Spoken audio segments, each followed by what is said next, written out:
for listening. I'm Whitney Cleveland, and I'm going to go through a few postures that can help you with low back pain and tight hips as well. So they usually go hand in hand.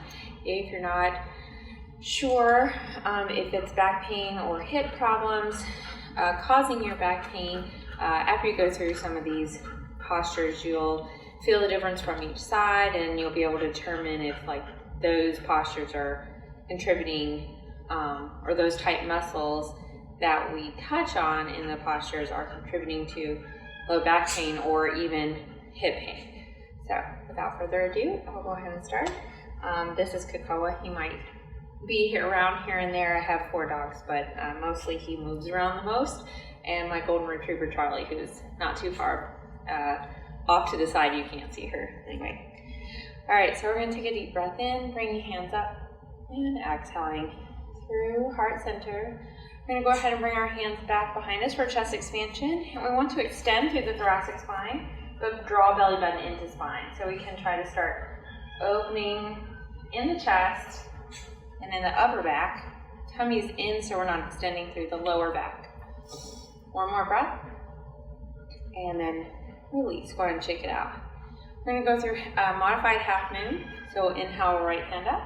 Bring left hand to hip, and we're going to lean to the right, pushing hips out. So you might feel tightness in the lower back here, running down, and release. We're just going to keep it fluid right now. Inhaling left arm up, lean to the right. And exhale, release. Good. Breathe in, lift hands at heart. And exhale, swan dive, forward fold.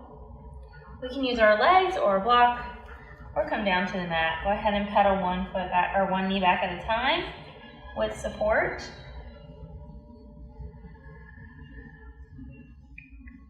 And go ahead and release all the way down to the mat. We're going to come into a comfortable or onto our sit bones.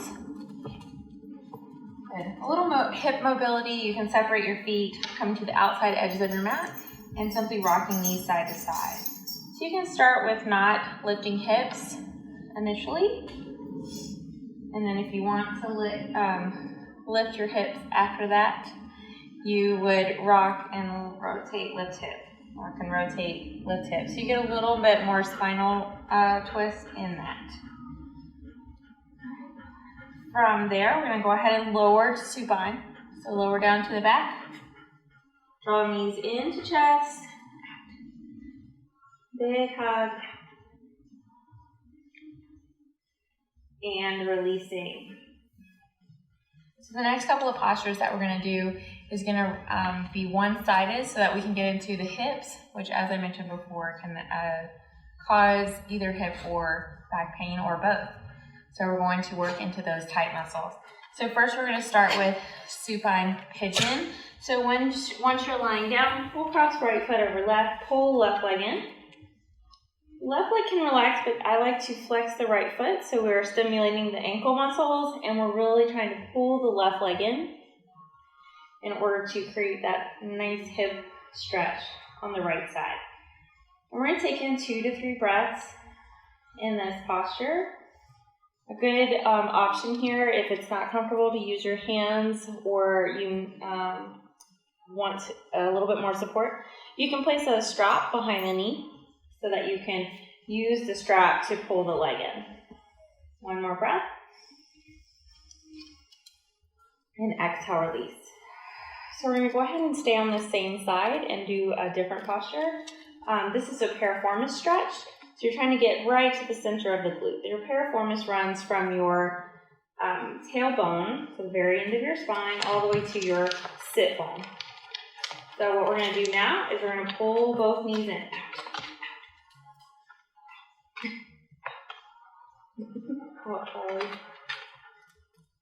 So as you're pulling both knees into your body, she's trying to get some TLC. You are going to feel the stretch right in the center of the glute. Out. Out. Go.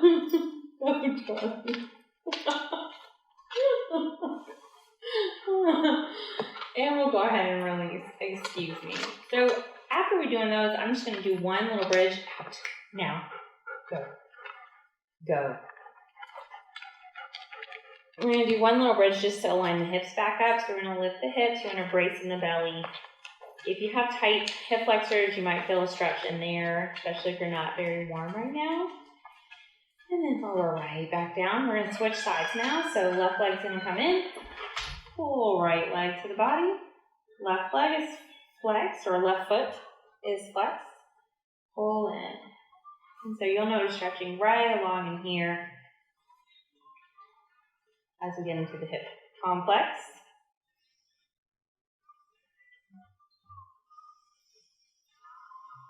And release. Go ahead and cross left over right all the way and pull both legs in. So again, we're getting into the deep piriformis, deep into the hip. And releasing. Okay, so we'll rock our knees side to side this time instead of bridge. Our feet are a little closer together than they were before when we did this seated. And back to neutral.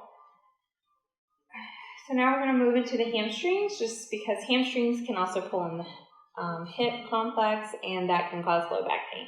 So we're going to go ahead and bring our right leg up, and I'm just going to show the modified option here. So left leg can stay bent, grabbing on behind the leg. Flex your toes. You want to flex your toes because when you engage the front of the leg, then the back leg can actually stretch. Think about a tricep and bicep. A lot of people are more familiar with these. If you flex your bicep, your tricep is relaxed. If you're pushing down for a tricep extension, then your bicep is relaxed. Same thing here. So if you're doing a quad extension on the machine, your hamstring cannot engage, and vice versa. So trying to stretch. One more breath. And release. Go ahead and bring the left leg up. Long leg, flex your toes. You want to have a tiny bend to the knee and try to relax your pelvis. So you'll find that if you pick your right foot up sometimes, you might feel your pelvis lower back down. So what we do is we try to get further along before our body is ready sometimes. And when we lift the pelvis, we're compensating. One more breath. And releasing. We're going to move into bridge now, but more as a way to strengthen in the pelvic floor and also help strengthen the lower back, the lower back and the hips, if they're weaker, using bridge pose is a great way to try to build some strength there. So we're going to make sure that our heels are in line with each other and feet are about hip width apart. Knees are therefore hip width apart. Hands can be by your side. And to start with, I want you to take your back and push it down to the mat. So lower back, grounding, right? And we're going to brace in the abdomen. Hooking in the chin a little bit. Again, hands by the side. Breathe in and then feel that belly brace like someone's going to punch you in the stomach. So before you move into bridge, you can hold this for 10 seconds and release. Hold for 10 seconds and release. You can do that a couple of times, and over time with your home practice, you can build that to 30 seconds or longer, with 3 holds a couple of times a day will help build that. So that's a really great area to work on. So when you're in bridge, you want to feel that belly brace, and then we're going to squeeze our glutes, and then lift the hips up, and try to maintain that brace as we lift up. Right? And once again, hands are relaxed. One more, hold on the breath.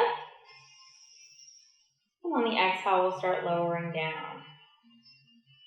And again, we're going to inhale, lift. And exhale, lower. Last time, breathe in, lift. Exhale, lower. And right when you get down at the bottom, just noticing if you still have your belly braced. And we're just going to bring our knees in one more time, knees to chest. If you rock side to side, just try to bring the shoulder with you a little bit. If your lower back doesn't like that rotation, or skip it completely. And we can go ahead and rock and roll up into a comfortable seated position. And thank you so much for practicing with me and enjoying our back and hip stretches to help hopefully deal with chronic pain issues or even acute issues. I'll breathe in, bring hands down through heart center. Thank you all again for practicing with me and bringing me on your yoga journey. Namaste.